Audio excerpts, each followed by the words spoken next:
नमस्कार मैत्रिणींनो, मी शीतल तुमचे मनापासून स्वागत करते। मैत्रिणींनो, आज मी नवीन अशी कॉर्नर रांगोळी घेऊन आले। फेदर वूलनपासून कॉर्नर रांगोळी कशी बनवायची आणि त्याच्यासाठी काय काय साहित्य लागतं ते मी सांगणार आहे।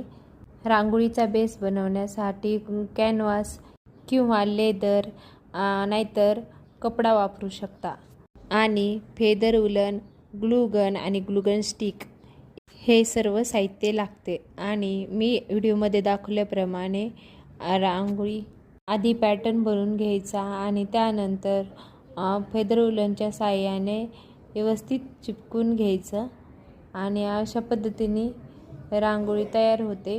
ही रांगोळी कॉर्नरमध्ये किंवा दरवाजापुढे रांगोळी म्हणून वापरू शकता। खूप सुंदर दिसते ही रांगोळी।